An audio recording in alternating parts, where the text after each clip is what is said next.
오늘은 7월 17일 월요일입니다. 비가 연이을 계속해서 많이 오는데 지금도 내리고 있죠? 네. 네, 이제 우리도 기억법 공부하러 이렇게 또 모였습니다. 지난주에는 저희가 800 어디를 공부를 했을까요? 820번 때 2번에서 음, 829. 네, 820번부터 829번까지 지역을 공부했는데 그 지역이 어디예요? 아산 지역이에요. 예, 아산 지역이었었어요. 그래서 아산 지역의 유명한 명소 10군데를 우리가 공부를 했는데, 자, 그 중에 그 유럽풍의 그런 그 분위기를 풍기는 그런 마을이 있었어요. 거기가 어딜까요? 지중해 마을. 예, 지중해 마을이었었죠. 번호를 몇 번일까요? 825번. 825번. 지중해 마을에 어떤 일이 있었던 거예요? 6.25 전쟁이 일어났어요. 6.25 전쟁에 거기에 뭐 탱크나 뭐 이런 그 하여튼 그런 일들이 이제 일어났던 거죠. 평화로운 지중해 마을에 그 탱크하고 막 전차 뭐 이런 무기들이 들어왔던 거예요. 자, 그러면 그 지중해 마을은 그런데 그 마을하고는 거의 상반되는 또 하나의 곳이 있었어요. 거기가 어딜까요? 외암 마을이에요. 예, 외암 마을이었었죠. 외암은 무슨 말이에요? 무슨 뜻일까요? 이정호의 후예요. 예, 그 이정이라고 하는 이정, 사람의 이정의, 후죠. 이정의 예. 후. 근데 이정은 어떤 이시예요? 예안이 씨. 예한이 씨라고 하는 그런 사람인데, 어쨌든 이 씨 하면은 제가 이제 엊그제도 그 설명하면서 말씀드렸는데, 저는 뭐 전주희 씨나 한산이 씨, 뭐 청주희 씨, 뭐 이런, 음, 귀에 많이 들어온 그런 그 이씨들을 생각을 했는데, 예한이 씨도 이제 상당히 많이 저기 하나 봐요. 그래서 그 예한이 씨 그 가문에 여러 그 뭐랄까 인물들이 이제 그 후손들이 이제 많이 나타난 거죠. 그러면서 양반가를 이루게 돼서 거기가 이제 하나의 그런 그 양반촌이라고 할까? 뭐 그런 것을 이루었는데, 그래서 그 이정의 그 호를 따가지고 그 마을 이름을 외암마을이다 이렇게 얘기를 해줬던 거죠. 자, 그러면 외암마을에서 어떤 일이 일어났을까요? 비행기가 이륙했습니다. 네, 비행기가 어디 뭐 지중해 마을로 가려고 그랬나요? 바로 옆에 있지만 어쨌든 지중해니까 멀리까지 날아갔어야 되겠죠. 그래서 외암마을에서 비행기가 이륙하는 그런 스토리가 있었죠. 자, 비행기가 이륙하니까 거기 외암마을이 몇 번이에요? 826번. 826번에 해당이 됐었어요. 자, 그리고 중국 사람들이 2층 버스를 타고 갔던 곳이 있죠? 네. 세계꽃 식물원이라고 했었죠. 네. 제가 그래서 그거 언뜻 읽을 때 라이프라고 읽기 쉽다고 했는데 라이프가 아니고 리아프였었죠. 리아프 가든이라고 해서 큰 식물원, 꽃, 뭐 여러 가지 희귀한 그런 꽃들이니 뭐니 이런 것들이 잘 조성된 그런 그 식물원이었어요. Life is a flower 해서 리아프 그 식물원이었던 것을 우리가 기억할 수 있었어요. 수도권에서는 가깝기 때문에 거기에 많이 사람들이 그 뭐랄까, 구경하러 많이들 오는 곳이기도 해요. 리아프 식물원. 자, 그럼 리아프 식물원은 몇 번이에요? 827번. 네, 827번이에요. 자, 그리고 이팔 청춘 아이들이 자기들이 만든 거 가지고 가서 장사를 해요. 막 팔아요. 어디예요? 공기 발효음식. 맞아요. 옹기 및 발효음식 체험관 해가지고 거기가 번호로는 828번. 828번이었었어요. 네. 그래서 그 옹기 및 발효음식 체험관은 보면은 거기에 뭐가 많았었죠? 이팔 청춘들이 많아요. 이팔 청춘들이 이제 거기에 가는데 그 그림을 뭘 이렇게 한번 장독대가 네, 많았어요. 장독대가 쭉 질비했던 그런 그림들 해보시라고 그랬죠? 자, 그럼 우리가 이 충남 그 기용박골. 기흥박 고을이 이제 그렇긴 한데 서울에서 28번 장소는 어딜까요? 삼릉공원. 28번. 28번? 이팔 청춘들이 서울에서 갔던 곳. 악어 가죽으로 만든 뭐 이런 것들. 무역 맞아요. 무역 비슷하게. 전시관이에요. 무역 예, 전시관. 맞아요. 코엑스 무역. 무역 전시관에 이팔 음. 청춘들이 악어 가죽으로 만든 그런 그 물건들을 가지고 거기에 팔러 가는 거죠. 무역 전시관에. 코엑스가 바로 28번이었었어요. 자, 그러면 서울에서 27번은 어딜까요? 서울에서 27. 삼릉공원. 삼릉공원. 삼릉공원이에요. 삼릉공원이었었죠. 삼릉공원. 그래서 삼릉공원은 선릉과 정릉을 합쳐서 삼릉이다 이렇게 얘기를 한다라고 했었죠.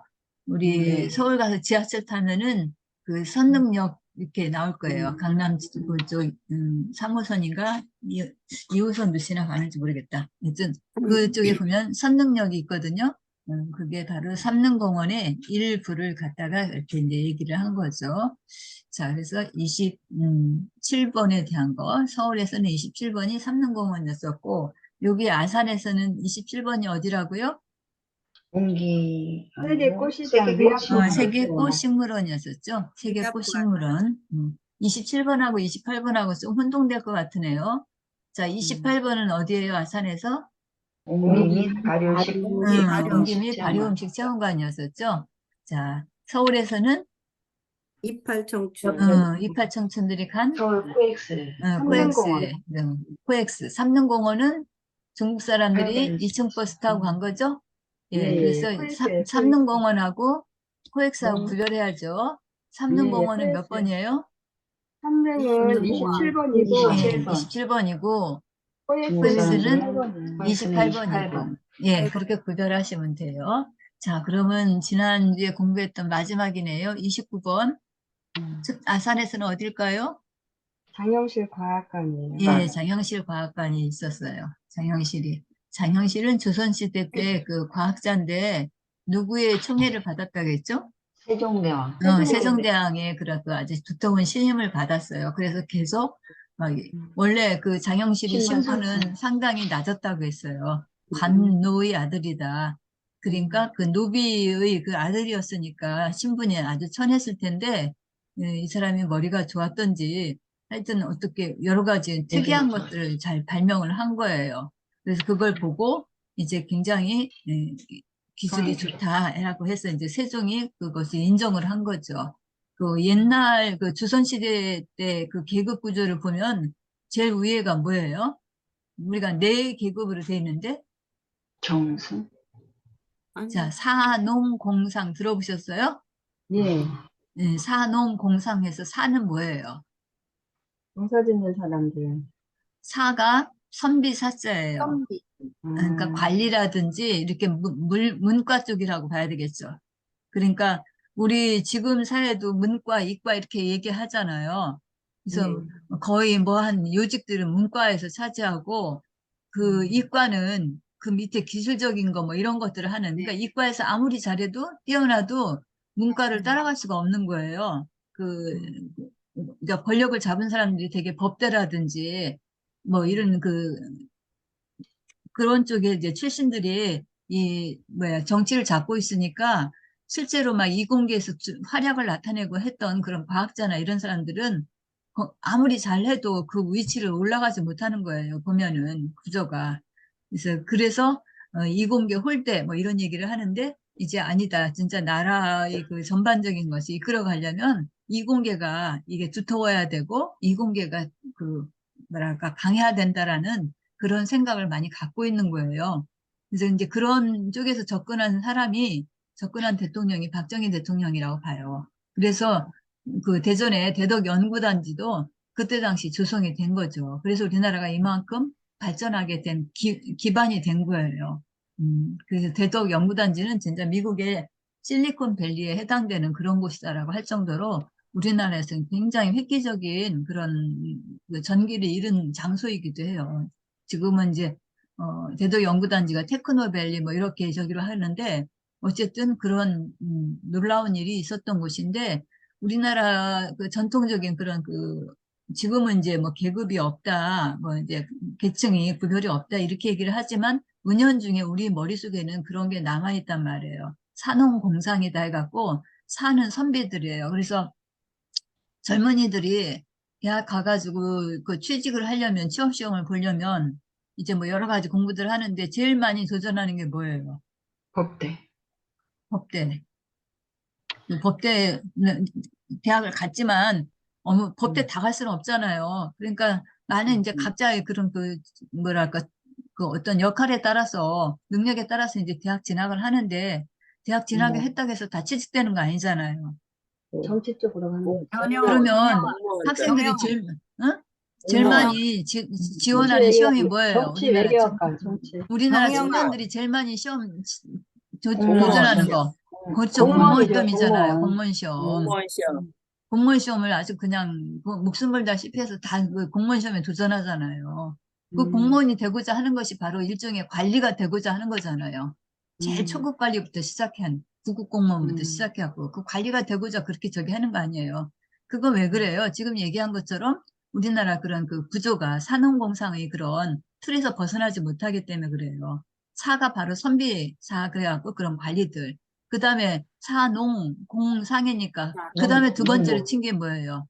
농사. 농사 짓는 거예요. 그래서 농자, 천하지 대법 뭐 이래갖고 굉장히 농부들을 그 저기 하고 귀하게 여기고 했는데 이것이 이제 기술이 발전되고 이러다 보니까 그 농업을 그렇게 소중하게 여기지 않는 거지, 이제.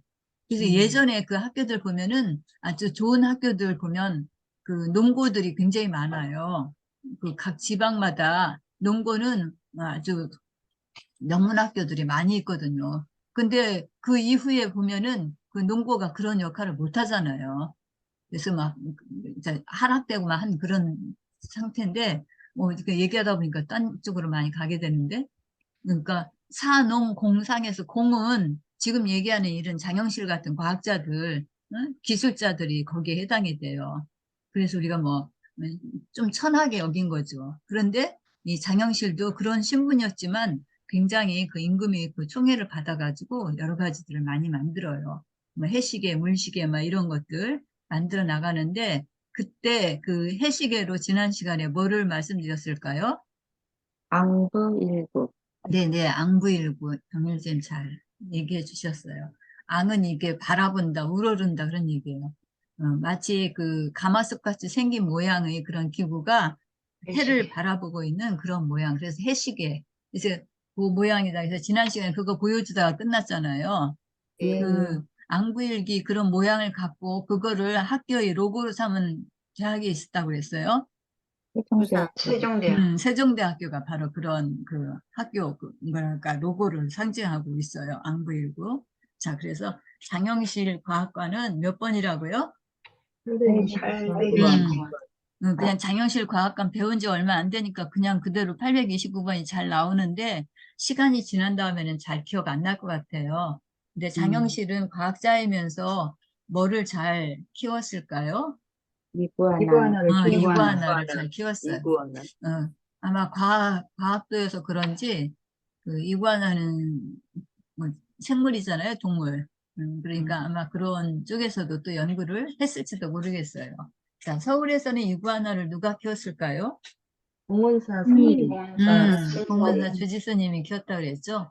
자, 봉은사 그 사찰이 지금은 서울의 한복판에, 강남 한복판에 있는 사찰이 됐지만 예전에는 그러지 않았겠죠. 어쨌든 서울에서 29번이 봉은사다라는 거 우리가 이미 앞에서 공부를 했어요. 자, 그래서 지난 시간에 공부했던 820번부터 829번까지 지역들을 한번 훑어봤습니다.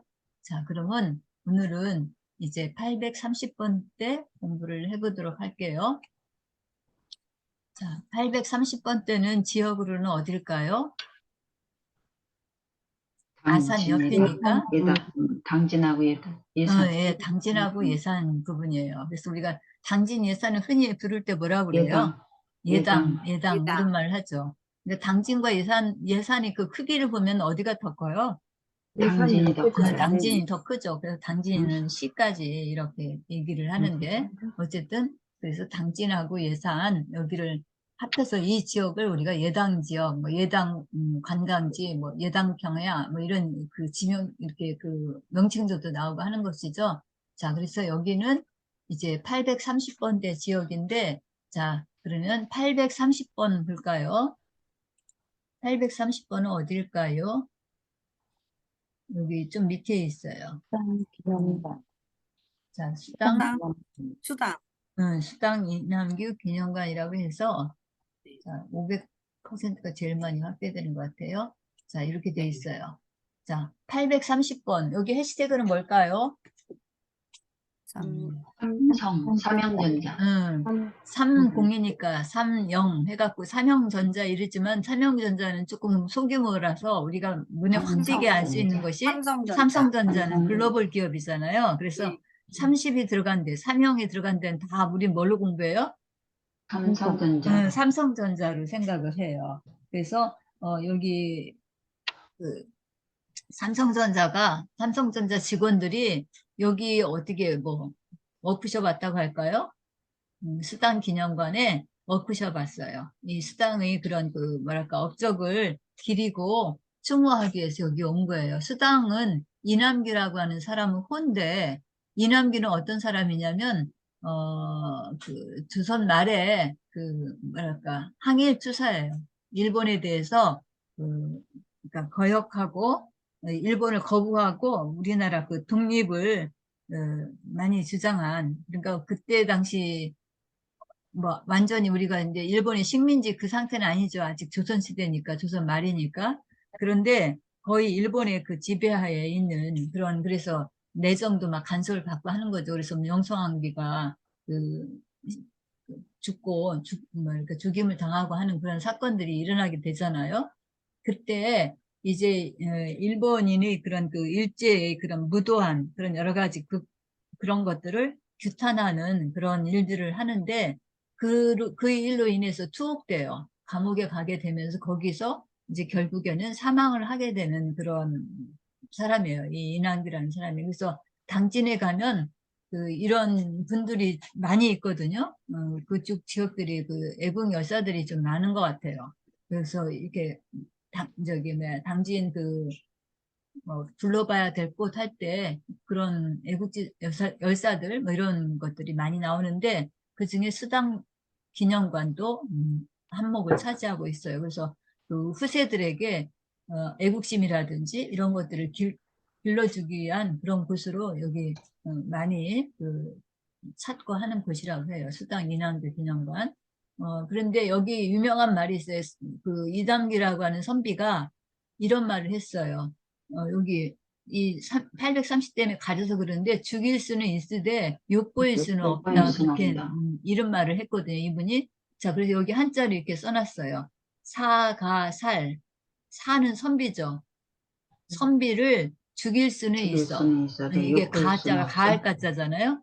선비는 죽일 수는 있지만 불가 욕 뭐 하지는 못했냐? 욕보일 수는 없다 그런 얘기죠. 그러니까 창피를 준다든지 그 자존심을 무너뜨리는 그런 일은 못한다는 얘기예요. 선비를 죽일 수는 있지만 니네들이 나를 잡아서 죽이기는 해도 나에 대해 명예를 갖다가 더럽히지는 못한다라는 그런 말을 이 말이 굉장히 유명한 말이에요. 그 수당 인왕규가 남긴 말 중에 사가설 불가요. 그래갖고 여기에 어떤 사람들이 왔다고요?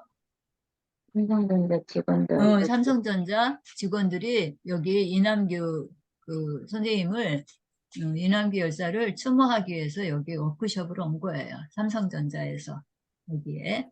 그래서 삼성전자는 워낙에 큰 글로벌 기업이니까 뭐 여기에 큰 건물을 지어준다든지 뭐 이렇게 했겠죠. 자, 그래서 우리가 수당 이남규 기념관은 그런 스토리를 갖고 있어요. 자, 그 다음에 이제 옮겨가야 되겠습니다. 자, 그 다음에 831번. 자, 여기네요. 자, 여기 831번은 해시태그가 뭘까요? 3.1운동. 예, 3.1운동이에요. 그래서 여기 번호가 31번인데 이곳에서 3.1운동이 일어난 거로 우리가 이제 스토리를 좀 만들어 나가셔야 기억하시기가 좋을 것 같아요. 자, 난지성 관광지라 해갖고 지금 여기 이렇게 바닷가에 이렇게 이게 대하나가. 네, 이렇게 놓고 있는 모양인데 난지섬은 이게 난자가 난초 난자예요. 지는 지초 지자예요. 자, 우리 그 벗과 이 친구들과의 사귐을 뭐라 그래요? 지난지교. 예, 질환지교. 예. 예. 사자성어로 벗 사이에 그 맑고도 고귀한 그런 사귐을 질환지교라고 해요. 그래서 뭐 어디 그 회사 같은데 로고도 그 카피라이트도 질환지교를 꿈꾸며 하는 그런 회사들도 있는데 지금 잘 기억이 안 나는데 어쨌든 그 질환지교라는 말을 쓰는 회사도 있거든요. 그러니까 벗 사이에 아주 고귀한 그런 사귐이다 그래서 자기 그 뭐랄까 회사하고 고객들하고의 그런 그 만남도 그렇게 벗과의 사귐처럼 그렇게 생각한다라고 볼 수 있는 거죠. 질환지교를 꿈꾸면서. 그래서 난지섬은 바로 이 섬에 그 난초하고 지초가 많이 피었다네요. 그래서 거기에서 따온 명칭이라고 그래요. 난지섬. 그래서 지초와 난초 이런 것들이 많이 자란다고 해서 붙여진 그런 섬이에요. 여기 사람들이 이곳에도 많이 가게 돼요. 자, 여기서 어떤 일이 있었다고요? 난지섬에서? 삼일운동은 3.1운동이 일어났다고. 3.1운동이. 거기서 왜 3.1운동이 일어났어요? 하고 물어보면은 어떻게 말은 못해요. 이건 그냥 우리가 이 기억법을 기억하기 위해서 붙여진 거예요. 자, 그래서 왜 그래요? 하고 따질 수가 없는 거예요, 이거는. 자, 난지섬에서 사람들이 관광하러 왔다가 여기서 어떻게 태극기 흔들면서 3.1운동을 일으킨 거예요, 3.1운동을. 거기서 만세운동을 한 거예요, 난지섬에서. 자, 그 다음에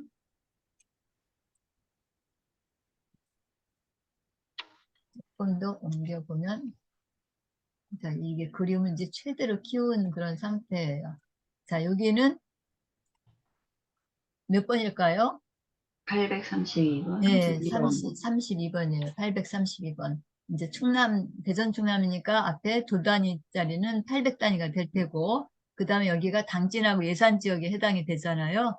당진하고 예산은 830번대예요. 그 중에서 두 번째에 있는 외목마을, 해돋이 축제로 아주 유명한, 해돋이뿐만 아니라 해넘이, 그래서 일출과 일몰, 또 심지어는 저기 월출까지 볼 수 있는 곳이라고 해요. 그래서 여기가 아주 우리가 보통 해돋이 하면 어디를 많이 가요?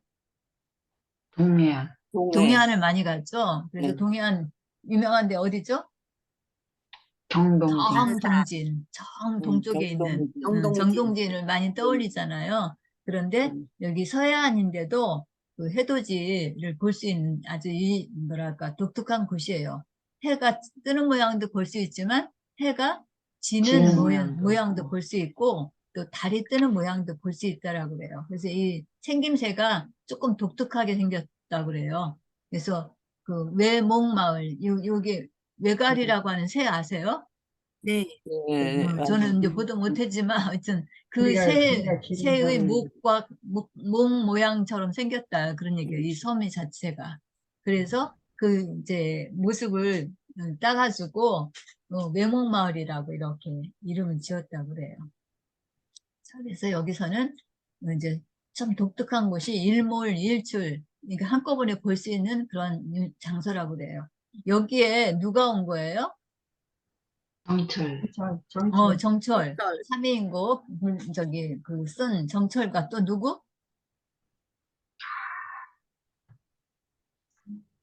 서문탁이. 3위인곡, 서문탁이라고 하는 가수가 있죠. 저는 잘 모르지만, 어쨌든 굉장히 가창력이 좋은 그런 가수라고 해요. 그래서 서문탁과 그 정철 선생님이, 정철 선생님은 그 돌아가신 분이죠. 무덤에서 네. 다시 호출해가지고, 둘이 손잡고 여기 와서, 그, 공연을 3인곡을 공연을 공연을 한 거예요. 해돋이 축제 겸에, 해돋이 축제에 이분들이 초청돼서 온 거예요. 정철과 누가? 서문탁. 서문탁이. 자, 그래서 여기서 이제 그런 행사를 한 곳이 바로 여기 외목마을 해돋이 축제 때 있었던 일이에요. 자, 그 다음에 여기는 몇 번일까요? 833번. 네, 833번이에요. 그래서 여기는 실제 그 장소는 어디냐면은 충신의 마을 충정사. 남이응 장군이 이제 그 사당에 있는 곳이라고 그래요. 그 남이응 장군은 여기 병자호란이라고 했는데 제가 찾아본 거는 병자호란이 아니라 정매호란으로 나오던데 이때에 그 업적을 남긴 그런 그 장군이라고 해요. 남이응 장군. 그래서 그분의 업적을 기리고 후손들이 저기 하기 위해서 해마다 이렇게 그 이쪽에서는 이 남이응 장군 문화제가 열린다고 하거든요. 그것이 바로 여기에요. 충장사라고 하는 그 남이응 장군이 그런 영정을 모셔놓고 이제 여러 가지 기리는 곳이죠. 그래서 문화제 행사도 하고 하는데 거기가 바로 충장사 남이응 장군이 그 기념하는 곳이에요. 자, 여기가 번호는 몇 번이라고요? 833번. 예, 남이응 장군 그런 행사를 하면서 문화제를 하면서 뭐를 먹어요? 삼겹살. 삼겹살을 먹어요. 삼겹살은 뭐 다 잘 아시잖아요. 근데 충장사 하면은 일종의 하여튼 여기 끝에 사자가 붙었으니까 사찰 뭐 이런 것들 생각할 수 있잖아요. 네. 근데 불교에서는 어때요? 불교에서는 무슨 사? 저기 성전하지. 그 불교에서는 저기잖아요. 육식을 안 하잖아요. 사실. 네. 예, 뭐 이제 지금들 먹는 분도 있을지 모르지만 어쨌든 그런 적인데 이 충장사 행사 때 뭐를 먹는다고요? 삼겹살을 먹어요. 삼겹살을 먹어요. 그래서 여기가 번호는 몇 번이라고요? 833번. 833번이에요. 자, 충장사 남이응 장군이 그 뭐랄까 업적을 기리는 그런 곳이에요. 자, 그 다음에 자, 서울에서는 33번이 어디였을까요? 갑자기 또 서울로 가가지고 방배동 카페거리. 예, 방배동 카페거리였었어요. 아주 역공을 했는데 금방 잘 답해 주셨어요. 자, 그 다음에 834번이에요. 여기는 해시태그가 뭘까요? 육군사관학교 아니고 육군 삼사관학교. 네, 꼭 붙여야 돼요. 육군사관학교는 해시태그가 번호가 몇 번이에요? 34번. 육군사관학교. 34번. 육군사관학교는 번호가 몇 번? 64번. 64번이죠. 육사 해갖고. 그런데 네. 육군 삼사관학교는 그냥 34번이에요. 그러니까 34번. 육군 사관학교랑 구별해야죠. 여기 네. 이 삼자가 중요해요, 이게. 삼자가 네. 입구가. 자, 그래서 여기는 육군 삼사관학교 학생들이 간 곳이에요. 어디냐면 여기 장소가 뭐로 나와 있어요? 팀은 상록수. 필경사. 필경사라고 돼 있죠. 필경사는 우리 상록수라고 하는 책 잘 알죠? 네. 계몽 소설로 그 시문이 썼던 소설이에요. 자, 시문이라고 하는 작가가 쓴 소설이 바로 상록수거든요. 그런데 이 필경사는 시문이 직접 설계를 해서 지은 집이래요. 필경사. 끝에다 사자 붙이니까 사찰 같은 그런 생각도 들기도 하는데 어쨌든 어떤 그 장소도 이렇게 이제 사를 이제 붙인 거죠. 필경사. 근데 원래 필경사 하면은 원래라는 말은 좀 어폐가 있지만 어떤 거 떠올리세요? 필경사 하면. 글씨를 잘 쓰는 사람 같아요. 그래. 이근범 선생님 진짜 대단하시다. 필경사. 요즘에는 없어진 직업 중에 하나일 수도 있어요. 다 컴퓨터를 이렇게 치고 하니까 거의 글씨 쓰는 일이 뭐 요즘 그 사람들이나 학생들이 뭐 글씨 쓰라고 하면 개발세발이에요. 완전히. 뭐라고 쓰는지 잘 모를 정도로. 근데 필경사 하면은 예전에 글씨를 잘 쓰는 사람들 이게 막 대필해주고 하는 그런 일들을 했거든요. 그러니까 제가 학교에 있을 적에도 그 초임 발령받아갖고 한 10년? 한 10년 좀 안쪽으로는 계속 그 일본말로 가리방, 철판이라고 하는 거에다가 긁어가지고 막 프린트 해주고 했었던 기억이 나거든요. 그때 이제 그걸로 필경이라고 그래요. 거기 그 초로 먹인 그 용지에다가 막 이렇게 글씨 쓰는 게 있어요. 그러니까 그거를 갖다 그 하는 데다 갖다 주면 그거를 이렇게 쭉 그 잉크로 갖다 문지르면 뭐 100장이고 200장이고 막 이렇게 만들어낼 수 있는 게 있었는데 그때 우리가 그 쓰는 것을 필경이라고 그래요. 근데 이제 그걸 글씨를 아주 잘 쓰는 사람들의 직업이 필경사라는 게 있었던 거예요. 자, 그래서 여기 시문이 그 상록수 그러니까 여기 육군 삼사관 학교 학생들이 시문의 그 상록수 작품을 읽으면서 여기를 방문한 거예요. 이제 좀 공부하러 간 거겠죠? 자, 오늘은 여기까지 해야 될 것 같습니다. 시간이 지금 시계로는 7시가 좀 지났네요. 그래서 오늘은 여기까지 하고, 또 오늘 공부한 거는 잘 정리해서 올려드릴게요. 자, 오늘은 예산, 당진 쪽에 앞에 전반부를 공부를 했습니다. 수고하셨고요. 자, 수요일 날 감사합니다. 뵐게요.